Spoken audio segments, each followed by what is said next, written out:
প্রত্যেকের প্রত্যেক কলবে একটা করে আরশ আছে ওই থিওরি অনুযায়ী, এবং প্রত্যেক আরশে একজন করে আল্লাহ আছেন। তাহলে আল্লাহ কয়জন হলেন? অগণিত। তাহলে আমরা যে প্রতিদিন বলছি ওয়াহদাহু লা শারীকা লাহ, মুখে বলছি যে আল্লাহ এক, তার কোনো অংশীদার নেই, কিন্তু বাস্তবে বলছি যে না, আল্লাহ অনেক। নাউযুবিল্লাহ মিন যালিক। আল্লাহ সব জায়গায় আছেন, স্বসত্তায় সর্বত্র বিরাজমান আছেন। এটা হচ্ছে আপনার তৃতীয় আরেকটি ঈমান নষ্টের বড় ছিদ্র। তিনি তো সেই যিনি খোদা হয়ে আরশে ছিলেন আর মুস্তাফা হয়ে আসলেন মদিনায়।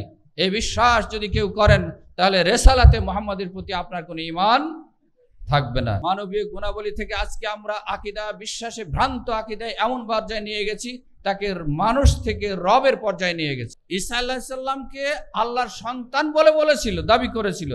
আমরা কি করলাম দেখুন, আমরা সন্তান বলে সন্তুষ্ট হয় নাই, বরং সরাসরি আল্লাহ বানিয়ে দিয়েছে। ইব্রাহিম আলাইহিস সালামের মতো টকবকে যুবক, যিনি যখন আকীদা বিশ্বাসের দাওয়াত দিতে শুরু করলেন, পরিবার থেকে বহিষ্কৃত হলেন, দেশ থেকে বঞ্চিত হলেন, সর্বশেষ মৃত্যু মুখে পতিত হলেন। কিসের কারণে? এই আকীদা এবং বিশ্বাস শশীর থাকার কারণে। আমাদের ঈমান কি বলেন দেখি? স্রষ্টা কেউ আছেন? রব কেউ আছেন? ইলাহ কেউ আছেন?